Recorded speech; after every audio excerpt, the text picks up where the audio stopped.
교회가 세워지는 것은 참으로 위대한 일이라고 생각합니다. 교회가 세워지면 삼위 하나님을 예배하는 그 영광이 계속으로 이어짐을 의미하기 때문에 그렇습니다.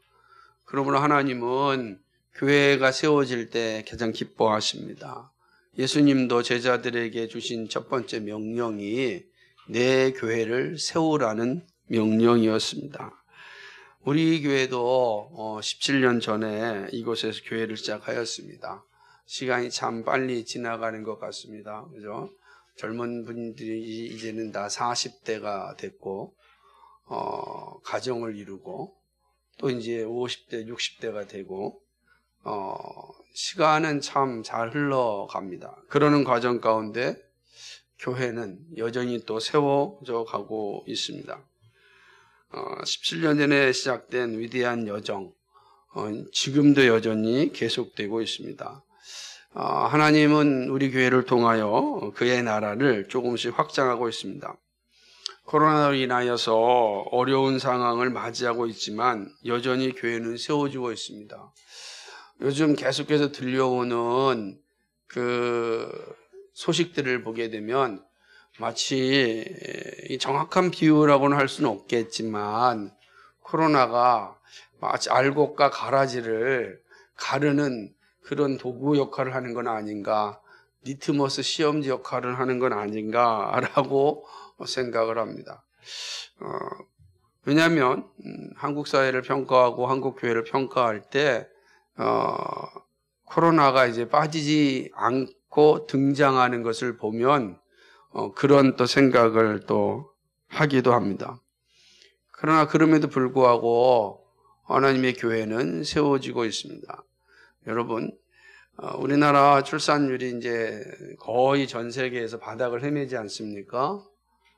그런데 우리 교회를 보면은 전 세계랑 역행하고 살고 있지 않습니까? 가정마다 3명씩 아이가 있지 않습니까? 또 우리 주회가 태어남으로 또 그 전통을 다 이어가고 있지 않습니까? 이거는 여러분이 잘 생각해 보면 이 하나님의 나라의 역설이 여기 있습니다. 하나님 나라의 역설. 하나님 나라는 세상이 생각하는 것처럼 존재하는 것이 아니라 하나님의 방법으로 존재하는구나 하는 것을 생각하게 되는 것입니다. 오늘날 교회는 세상에 큰 신뢰를 받고 있지는 못합니다.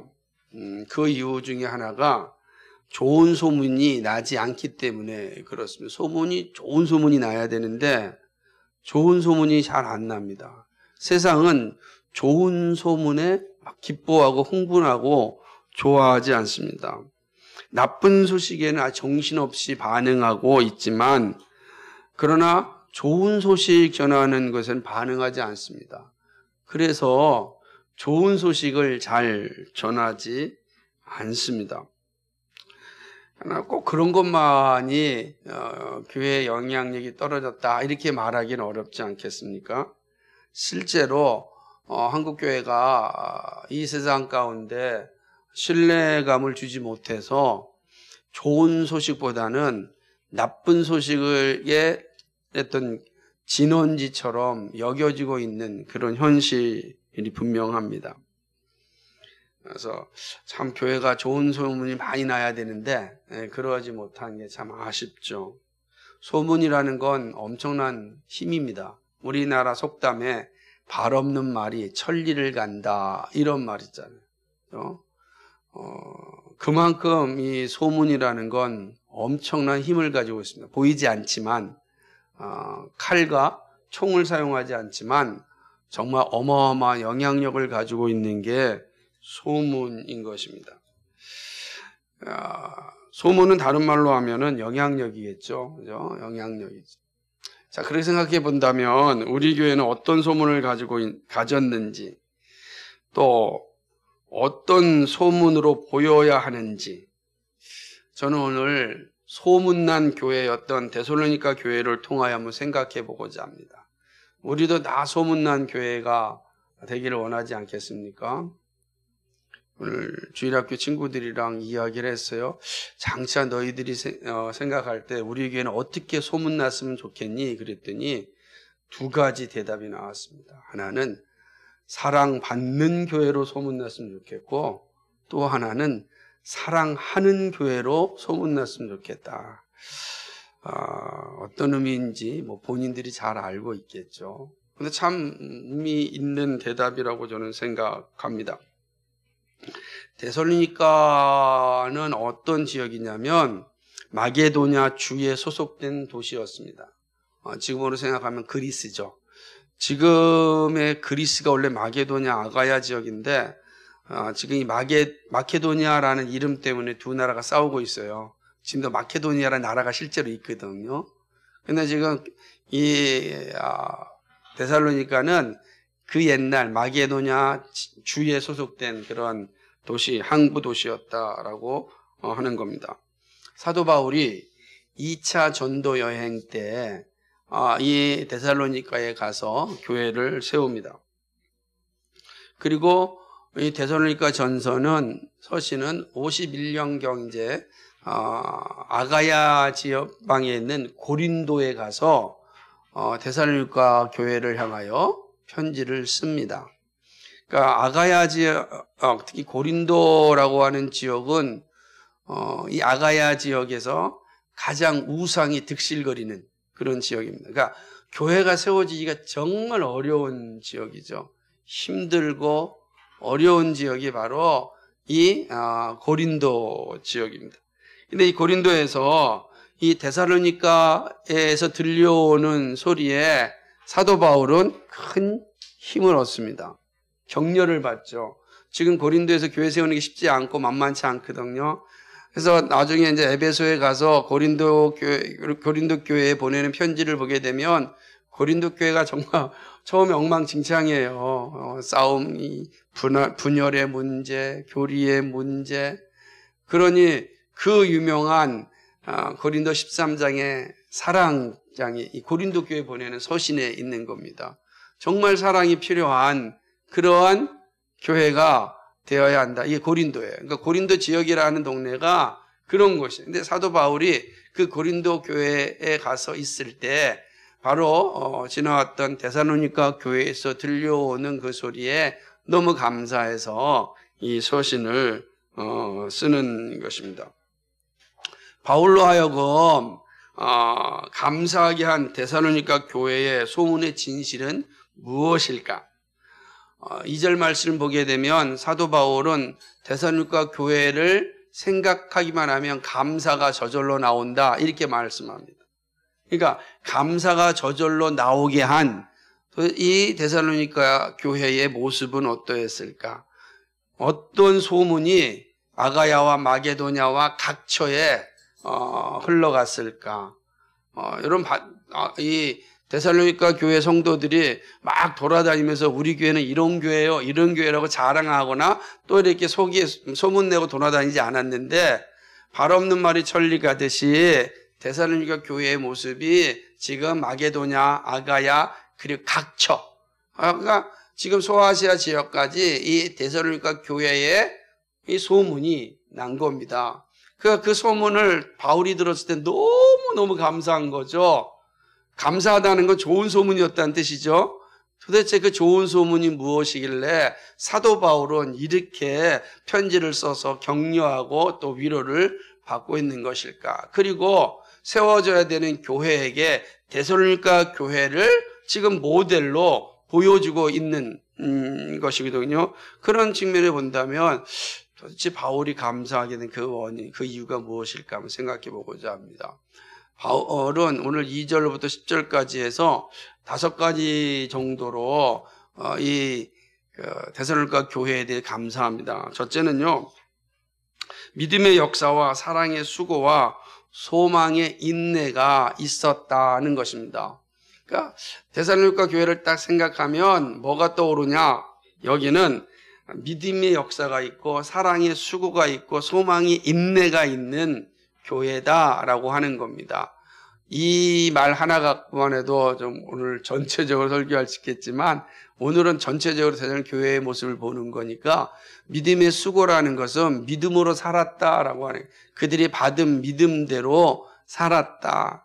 사랑의 수고라는 것은 그들이 사랑이 말로만 행하지 않고 실천하였다. 소망의 인내라고 하는 것은 참 어렵고 힘든, 여러분 초대 교회가 세워지는데 쉽겠습니까? 이방 지역에 교회가 세워지는데 어렵습니다. 환란이 있고 고난이 있고 또 사람들의 온갖 조롱도 있을 것입니다. 근데 그런 가운데서 그들은 흔들리지 않고 인내함으로 소망을 가지고 있었다라고 하는 것이죠. 오히려 고난 가운데 믿음이 흔들리지 않았고 더욱 견고한 신앙이 된 것이죠. 이게 소문난 겁니다. 야, 데살로니가는 어떤 교회야?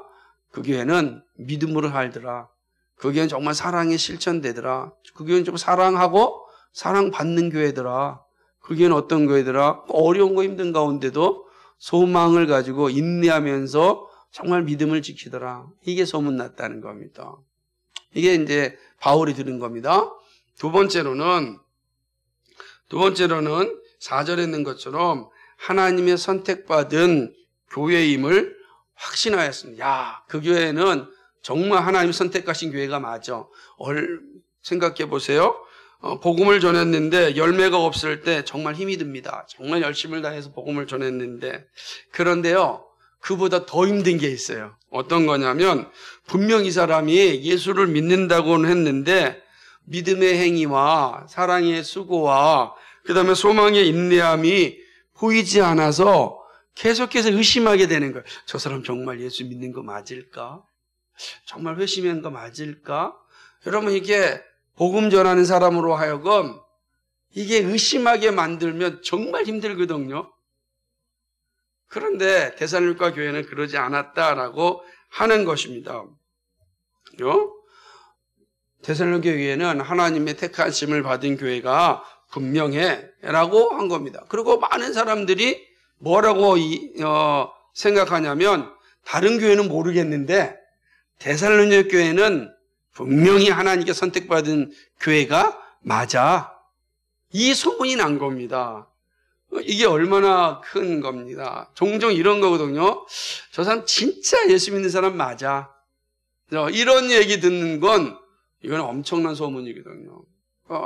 세상에 수없이 많은 교회가 있지만 저 교회는 진짜 교회 같아 라는 소문이 난다면 정말 이거는 기쁨이 이루 말할 수 없죠. 사도 바울이 지금 데살로니가 교회를 생각할 때 이러한 마음을 들었다는 것이죠. 들었다는 겁니다. 또 세 번째는 뭐냐?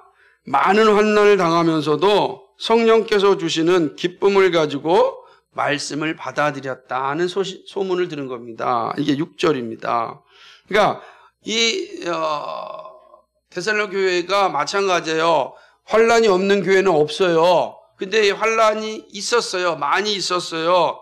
그런데 성령께서 주시는 기쁨을 가지고 말씀을 받아들인 거예요. 다시 말하면 그 말씀으로 그 환난을 이겨냈다는 거예요. 말씀이 올 때 환난을 이겨낸 힘을 갖게 되는 거거든요. 근데 환난 가운데 있을 때 우리는 종종 어떤 생각을 하게 되냐면 원망이 생길 수 있습니다.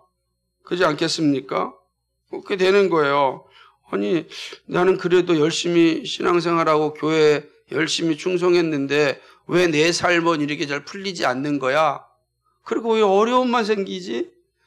이런 생각이 다 들 수 있습니다. 이거는 누구에게나 올 수 있는 현상입니다. 저라고 예가 아니겠습니까?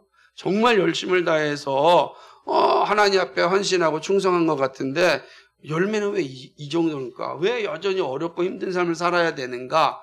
이런 생각은 누구에게나 올 수 있는 겁니다.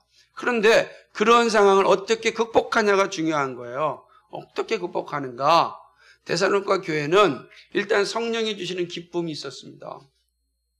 그걸 가지고 하나님의 말씀을 받아들인 거예요. 다시 말한다면 그 환난의 순간에서도 말씀을 포기하지 않았다는 것입니다. 그 고난 가운데서도 말씀을 붙잡았다는 것입니다.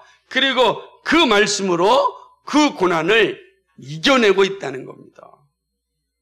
우리가 종종 어려움이 생기고 위기가 오면은 말씀을 던져버리고 다른 것을 찾으려고 하는 사람들이 많이 있습니다. 그런데 데살로니가 교회는 그러지 아니하였고 오히려 고난이 오고 환난이 올 때 더욱더 말씀을 붙잡고 저항한 거예요. 그 고난에 저항하였고 그 고난을 이겨낸 겁니다. 그러니 고난이 데살로니가 교회의 믿음을 이기지 못한 겁니다. 그거 얼마나 멋지겠어요. 그럼 자, 고난이 있을 때 어떻게 해야 되는가 할 때 데살로니가 교회를 봐라. 이렇게 말할 수가 있는 거죠. 저 교회는 고난이 올 때 어떻게 그 고난을 이겼는지 아느냐? 하나님의 이 말씀을 받았다. 말씀을 받았다. 그 말씀이 그 고난을 이기게 하였다. 이 소식을 이 바울이 들었을 때 얼마나 행복했겠습니까? 이것이 바로 데살로니가 교회에서 들려온 그런 모습이었습니다. 그러니까 이렇게 이야기합니다. 한번 6절 한번 다시 한번 보세요. 뭐라고 써 있는지 한번 볼까요? 시작. 또 너희는 많은 환난 가운데서 성령의 기쁨으로 도를 받아 우리와 주를 본받은 자가 되었느니라. 되게 중요한 편이에요. 그럼 데살로니가 교회가 어떻게 지금 교회를 세워나가고 있는가 환난 가운데 사도들과 예수님처럼 지금 말씀으로 고난을 이기고 있다는 거예요. 자, 예수님이 십자가상에서 어떻게 그 고난을 견디셨습니까? 말씀으로 이기셨잖아요. 그래서 말씀으로 아버지여 내 뜻대로 하지 마옵시고 아버지 뜻대로 없어서 말씀으로 이기셨어요. 사도들이 복음을 전하고 어렵고 힘들고 고난 가운데 있을 때 그 고난을 어떻게 이기셨습니까? 말씀으로 이기셨어요. 예수님께서 공생이 시작할 때 사단에 의하여서 시험 받을 때 그 시험을 어떻게 이기셨습니까? 말씀으로 이기셨어요. 근데 데살로니가 교회가 지금 예수님처럼 사도들처럼 그렇게 말씀으로 환난을 이긴 거예요. 그러니까 예수님과 자신들을 본받는 그러한 교회였다. 야, 얼마나 기쁘겠어요. 그러니 감사하지 않을 수가 없는 것입니다. 네 번째로는 우상을 버리고 참되신 하나님을 섬겼습니다. 신화의 시대였고 신화의 나라였습니다. 온갖 신화들이 삶의 주인 노릇하였습니다. 우리가 잘 아는 그리스 신화, 그죠? 이 그리스 신화, 그리스 로마 신화가 아주 그냥 가득 찬 곳이 바로 이 마게도니아 아가야 지방, 그리스 지방이란 말이에요. 예외가 없습니다. 그러니 사도 바울이 아테네에 가가지고서 야 너희들 정말 종교심이 강하다. 어쩌면 알지 못하는 신에게까지 절을 하느냐라고 하지 않습니까? 그러니까 이 그리스는 온갖 우상들이 득실거리는 나라였고 또 그 우상 속에서 태어났고 우상 속에서 살다가 우상과 함께 죽는 나라가 그리스였습니다. 그곳에 복음이 전해졌습니다. 복음이 들었습니다. 그러자 데살로니가 사람들이 어떻게 결정합니까? 우상 가운데 태어났던 이들이, 우상 속에 살던 이들이, 우상과 함께 죽어야 했던 이들이 우상을 버리고 하나님을 믿게 됩니다. 이 놀라운 일이 나죠. 9절 말씀에 있는 것처럼 그들은 그렇게 놀라운 모습이 된 거죠. 우상을 버리고 사시고 참되신 하나님을 믿습니다. 신화에 얽매이지 않는 삶을 살아갑니다. 자, 여전히 이들은 어디서 사냐면요. 데살로니가에 살아요. 데살로니가는 전체가 다 우상과 신화의 도시예요. 그런데 그곳에서 데살로니가에 속하지 않고 살아갑니다. 예수님이 말씀하셨듯이 너희를 세상에 보내지만 세상에 속하지 않고 세상에서 살아가라 이렇게 말씀하자. 데살로니가 교회가 그런 교회입니다. 신화의 나라, 우상의 나라에서 도망쳐서 딴 데로 가지 않고 거기 살지만 거기에서 사신 하나님을 섬깁니다. 쉽겠습니까? 어렵습니다. 그런데 그들은 믿음의 역사가 있었습니다. 그러니까 사도 바울이 이 이야기를 들을 때 얼마나 힘이 났고 감사가 넘쳤겠습니까? 이것이 네 번째 모습입니다. 마지막 다섯 번째는 부활하시고 재림하시어 심판하실 예수님을 믿었습니다. 그 예수님을 기다린 겁니다. 이게 데살로니가 교회의 모습이에요. 예수님이 부활하시고 하늘로 승천하셨다가 다시 심판하러 오신다는 믿음을 굳게 가지고 있었습니다. 이 부활과 재림신앙은 그 어떤 고난에도 견디어낼 수 있는 능력이 됩니다. 바울은 말하기를 부활이 없다고 한다면 우리들은 가장 불쌍한다고 말했습니다. 예수 믿는 사람들이 가장 불쌍한 게 뭐냐? 부활신앙이 없다면 얼마나 불쌍하냐? 왜 그렇게 고생하며 살아가느냐? 라고 이야기합니다. 부활신앙은 곧 재림신앙을 함의하는 거예요. 부활하셨습니다. 뭐니? 재림하십니다. 그러니까 부활하시고 재림하시고 그리고 심판하실 예수님을 믿었습니다. 이 믿음이 그들이 어떠한 어려움과 고난 가운데도 흔들리지 않게 살게 한 겁니다. 이 믿음이 그들을 알고 믿음의 역사와 사랑의 수고와 소망의 인내가 있게 한 겁니다. 재림신앙이 분명하죠. 그래서 데살로니가는 정말 재림에 대한 아주 확고한 그런 가르침들이 있는 그런 말씀이에요. 전후서가. 그래서 다른 무엇보다도 데살로니가 교회를 통해서 우리가 가지고 있을 신앙 가운데 하나가 정말 재림신앙이 얼마나 중요한가. 그것이 이 땅을 살아가면서 이 땅에 동화되지 않고 믿음의 열매를 얻는 길이 된다. 사실은 이 사실을 우리에게 보여주는 겁니다. 너희가 어떤 교회가 될 것인가? 너희가 어떤 모습으로 교회를 세워가야 될 것인가? 그리하여 주님 맞이하는 교회가 되려면 어떻게 해야 되는가? 사도 바울은 데살로니가 교회의 모습을 통해서 우리에게 분명하게 알려주고 있습니다. 그래서 우리는 데살로니가 교회의 모습을 통하여 우리 교회를 비춰보아야 됩니다. 우리는 과연 어떤가? 우리는 이러한 모습이 잘 균형 잡힌 교회인가? 라고 하는 것입니다. 데살로니가의 이러한 소문, 감사하지 않을 수 없겠죠? 교회를 세워갈 때 이런 소문이 들으면 되게 기분이 좋습니다. 정말 참 좋다.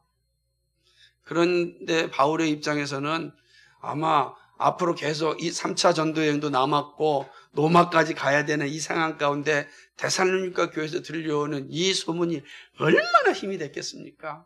그러니 매를 맞아도 또 어려운 교회의 모습을 보더라도 포기하지 않고 다시금 믿음의 길을 갈 수 있는 그런 힘을 공급해 준 게 바로 데살로니가 교회의 모습이다라고 할 수가 있는 것입니다. 데살로니가 교회는 각처에 세워주고 있는 교회들의 본보기입니다.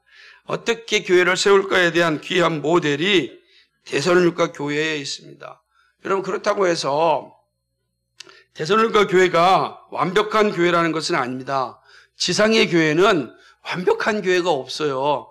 완벽한 교회는 천상의 교회 하나밖에 없습니다. 천상의 교회 외에는 완벽한 교회는 없습니다. 그렇지만 지상에 세워진 교회가 어떠한 모습을 가지고 있어야 하는지를 처음 세워진 교회의 모습에서 배울 수 있습니다. 그런 의미에서 데살로니가 교회는 교회를 세워가고 있는 우리들에게 매우 중요한 도전을 준다고 할 수 있는 겁니다. 우리는 그렇게 교회를 세우고 왔습니다. 세워가고 있습니다. 앞으로 세워져야 합니다. 그러니까 이러한 막중한 사명 가운데 우리가 우리의 교회의 아름다움을 잊어버리지 않으려면 본래의 교회였던, 그죠? 본래의 교회였던 이 데살로니가 교회의 아름다움을 잘 기억하는 게 필요하다라고 하는 것입니다. 우리 역시 교회를 세워가고 있지 않습니까? 하나님이 기뻐하시는 교회로 준비되어야 합니다. 그러기 위해서 정직하게 우리의 모습을 돌아보고 우리의 시대에 합당한 교회로서 세워가야 합니다. 우리의 지역과 조국에 어떻게 소문나기를 원하십니까? 여러분, 정말 우리가 교회를 세우고 우리끼리 즐기고 끝나는 것이 아니라 소문난 교회가 되어야 되지 않겠습니까? 소문나다는 것은 하나님 나라를 건설하는 교회가 되어야 한다는 의미입니다. 그래야 되지 않겠습니까? 여러분은 또 어떤 그리스도인으로 소문나기를 원하십니까? 빛과 소금 교회, 그러면 어떤 교회, 어떤 성도로 들려지기를 원하십니까? 저는 데살로니가 교회를 통하여 우리가 세워가야 할 교회의 모습과 신앙이 어떠해야 하는지 좀 함축적으로 이 5가지가 당연히 우리에게 있어야 될 모습이 당연하지만 이걸 좀 함축적으로 한번 생각해 보고자 합니다. 첫 번째는 말씀을 사모하는 교회로 좀 소문났으면 합니다. 빛과 소금 교회 그러면 그 어떤 교회보다도 말씀을 사모하는 교회다. 말씀을 사모한다는 의미는 말씀에 강해가 있고 강해된 말씀을 듣고자 하는 성도가 있는 교회입니다. 모든 교회가 설교자가 있고 성도가 있습니다. 하나님께서 설교자를 세운 이유가 분명합니다. 그것은 성경 말씀을 강해하여 삼위 하나님의 구원의 가르침을 정확하게 가르치기 위함입니다. 그것이 설교자를 세운 이유예요. 그러니까 설교자가 할 일이 뭐예요? 하나님 주신 성경, 계시를 잘 강의하여서 성도로 하여금, 교회로 하여금 하나님의 뜻을 온전히 알게 하는 것입니다. 이를 위해서 하나님께서는 설교자를 부르시고 그리고 신학을 공부하게 한 것입니다. 소명은 그렇게 주어지는 것입니다. 아무나 하라고 주신 게 아니다. 아무나 하라고 한다면 목숨을 걸 수가 없는 겁니다. 소명은 목숨을 걸어야 하는 겁니다. 이 일에. 그죠? 하다가 힘들면 포기하는 것이 아니고 목숨을 걸어야 됩니다. 이 쉽지가 않은 길이죠. 그래서 복이 좋아서 가는 길이 아니라 목숨을 걸어야 되는 겁니다. 어떤 목숨입니까? 하나님의 말씀을 강의하는 일에 목숨을 걸어야 됩니다. 그 일을 위하여 그 인생 전체를 헌신해야 되는 것이죠. 그래서 연속 강해가 중심을 이루고 주제 강해가 따라오는 교회가 되어야 합니다. 그래서 이 빛과 소금 교회는 어려서 태어나서 주님이 부르실 그때까지 적어도 신구약 66권을 다 말씀을 듣고 하나님 품에 안기는 교회다. 이걸 들어야 되는 거죠. 여러분 생각해 보십시오. 우리가 이 연속 강해 설교와 주제 강해 설교가 없으면 아무리 일평생을 신앙생활해도 성경을 다 듣지 못합니다. 근데 설교자를 왜 세웠는가? 다 일평생 설교를 성도들에게 다 전하라고 세운 거거든요.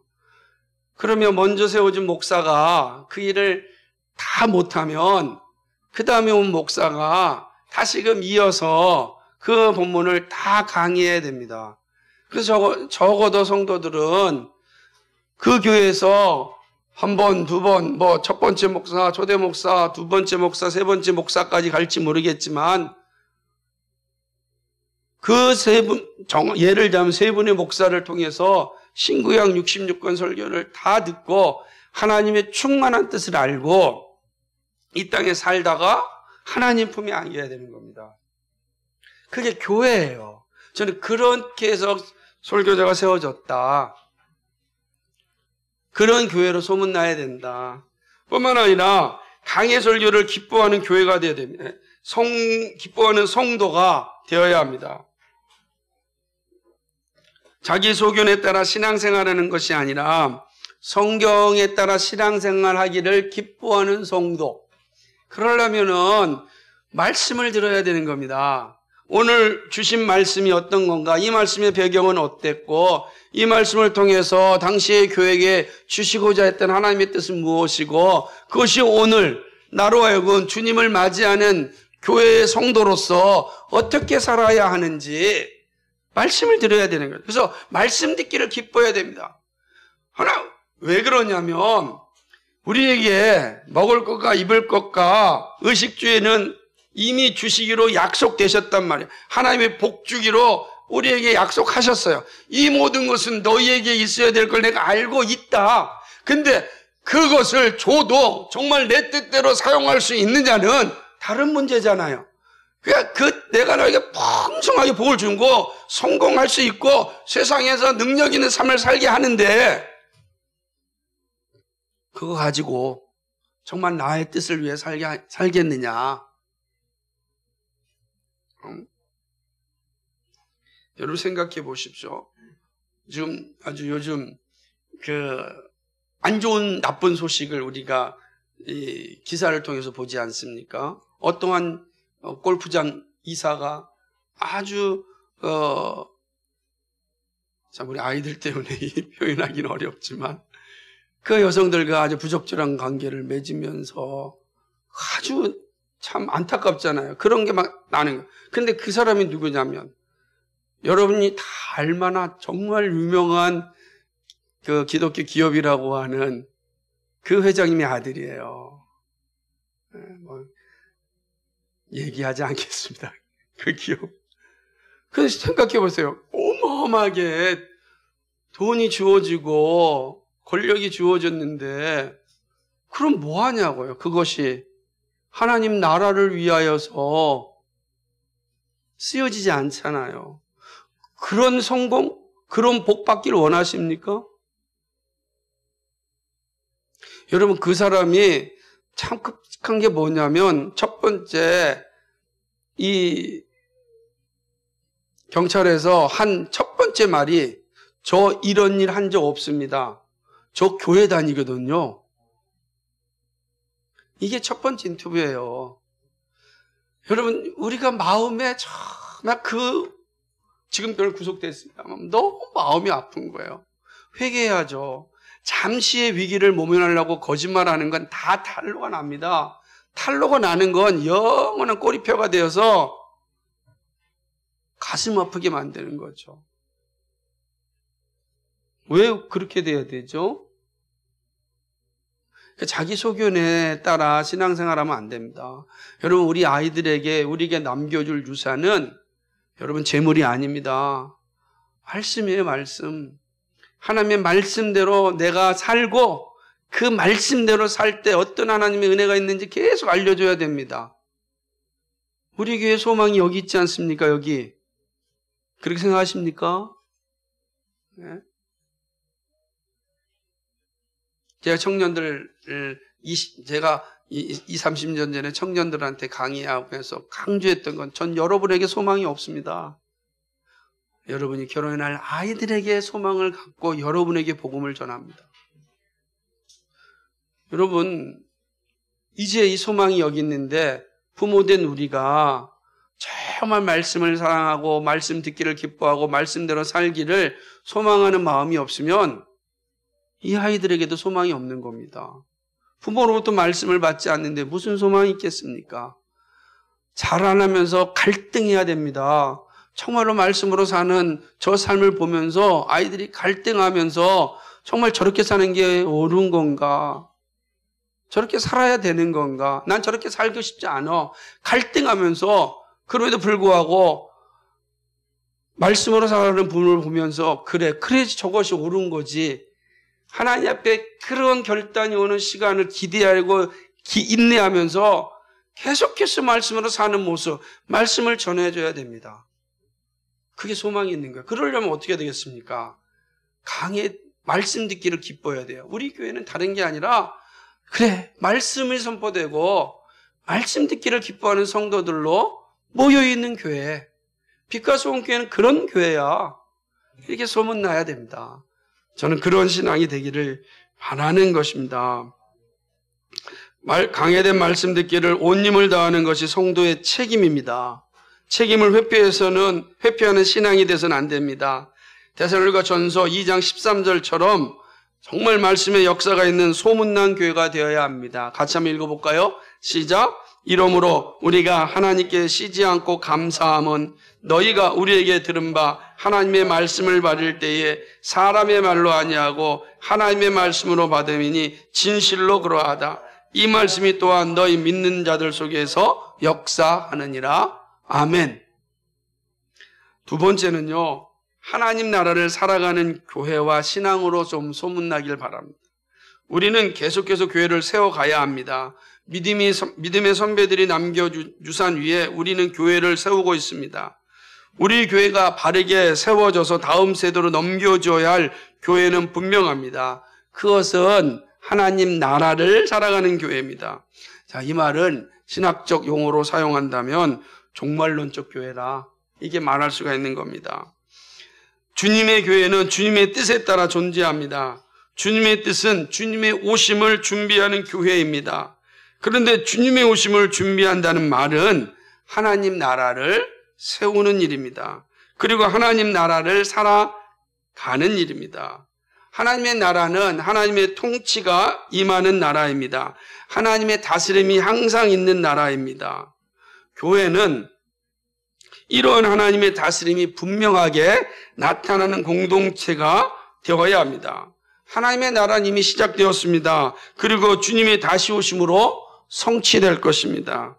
예수를 믿는 우리는 이미 하나님 나라를 살고 있습니다. 이 의식이 분명해야 돼요. 죽어서 가는 나라가 아니라 나는 이미 하나님 나라를 살고 있다. 그리고 영원한 하나님 나라로 살아갈 것이다. 이 사실이. 지금 내가 하나님 나라를 살고 있는 거예요. 성경에 하나님 나라는 뭐라 그랬습니까? 하나님 나라는 의와 진리와 화평이 넘쳐나는 곳이에요. 내가 지금 하나님 나라 백성으로 살고 있다. 그러나 아직은 뭐예요? 완성되지 않아서 사단이 여전히 시험이 있으니까 싸움 가운데 있고, 그러다 보니까 시험도 들고 실수도 있고 아픔도 있고 넘어짐도 있지만 나는 여전히 하나님 나라를 살고 있는 거예요. 그러다가 영원한 하나님의 나라로 갑니다. 이어지는 거죠. 그 사실을 기억하는 겁니다. 예수님을 믿는 우리는 이미 하나님 나라의 백성입니다. 하나님 나라의 시민은 하나님 나라의 법칙에 따라 살아야 합니다. 바울은 우리를 향하여 이중 국적자라 이렇게 말합니다. 빌립보서 3장 20절에 말하기를 오직 우리의 시민권은 하늘에 있는지라 거기로서 구원하는 자 곧 주 예수 그리스도를 기다리노니. 우리의 시민권은 어디 있다고요? 하늘에 있다. 그런데 지금 우리는 이 땅에 살고 있습니다. 이 말은 우리는 이 땅에 살지만 하나님 나라 시민으로 살고 있다는 것입니다. 이해하시겠습니까? 우리는 지금 이 땅에 살고 있지만 우리는 하나님 나라 시민으로 하나님 나라를 살아가는 겁니다. 하나님 나라의 시민은 하나님 나라의 법에 따라 살아가는 것이죠. 그래서 이 땅에서도 하나님이 알려주신 방법으로 살아가야 합니다. 그것이 바로 예수님이 말씀하신 것처럼 세상에 있지만 세상에 속하지 않은 것입니다. 신하의 땅에 있지만 우상을 버리고 하나님을 사신 하나님을 믿은 데살로니가 교회와 같은 것입니다. 우리는 세상의 방식으로 교회를 세우는 것이 아니라 성령의 가르침대로 교회를 세워야 합니다. 그래서 세상에 하나님 나라 사람들은 다르다 보여줘야 합니다. 참 이게 힘들어요. 보여줘야 합니다. 보여줘야 합니다. 어저께 한 친구를 만났는데 이 친구가 직업이 뭐냐면 감정 노동자예요. 우리 잘 알듯이 은행권이나 이런 데 가면은 이렇게 안내해 주는 분 있잖아요. 상담해 주시는 분. 그래서 이야기하면서 가장 싫은 직종의 사람들을 얘기하는데 이렇게 얘기하더라고요. 가장 직종이 싫은 사람들. 변호사, 의사, 교수, 목사. 정말 싫대요. 왜 싫으냐? 자기가 무조건 옳다는 거예요. 기록이 다 있어도 무조건 자기가 옳다는 거예요. 그 얘기를 들으면서 제가 얼굴이 화끈화끈거렸습니다. 왜냐하면 저도 그렇게 한번 실수를 한번 한 적이 있거든요. 그 다음부터 제가 완전히 바뀌었습니다. 내가 틀릴 수 있다. 내 기억이 틀릴 수 있다. 라는 생각을 아주 명확하게 한 이유로는 제 기억을 믿는 게 아니라 기록된 것을 믿고 신뢰하자. 이렇게 바뀌었습니다. 그런 생각이 드는 거죠. 정말 그 마음이 그런 거죠. 하나님 나라 백성들은 정말 이렇게 소문나야 되는데 정말 싫은 사람 가운데 하나가 목사가 들어갔다는 이야기가 얼마나 마음이 아프고 죄송스럽고 미안하고 그런지 몰라요. 회개를 참 많이 하고 있습니다.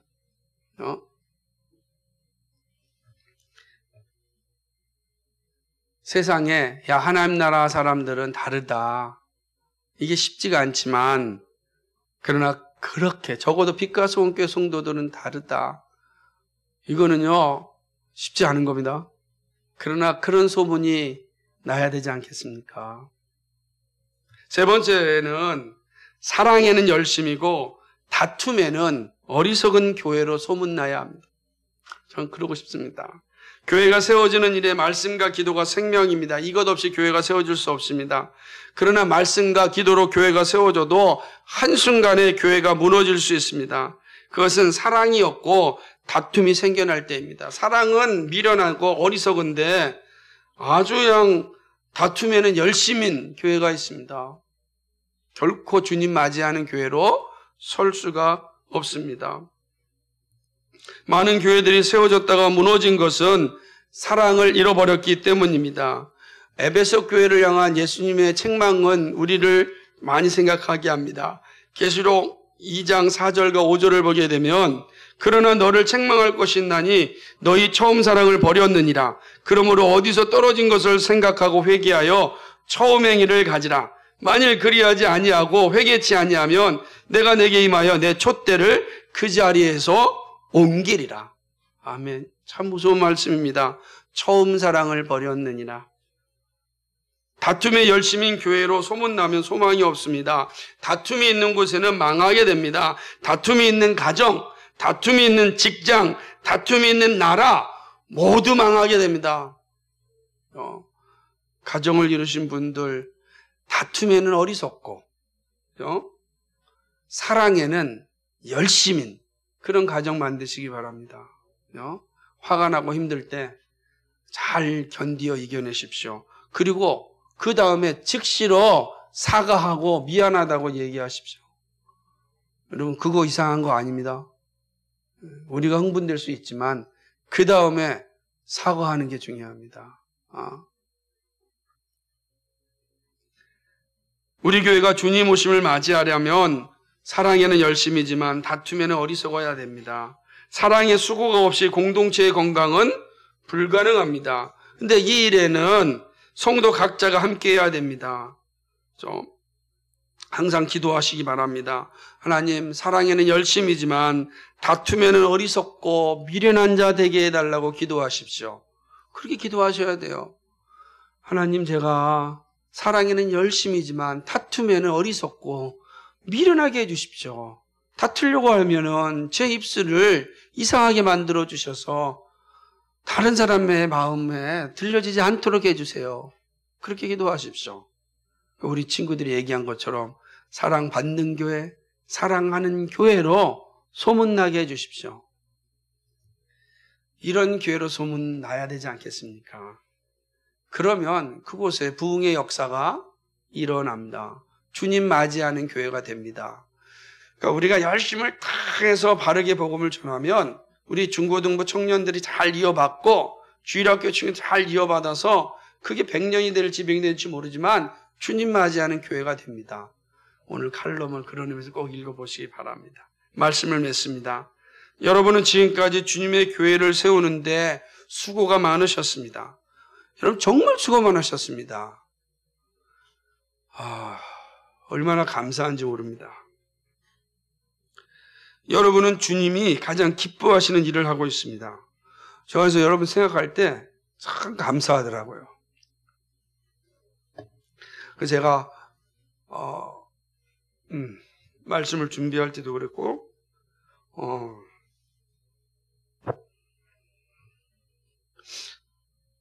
이게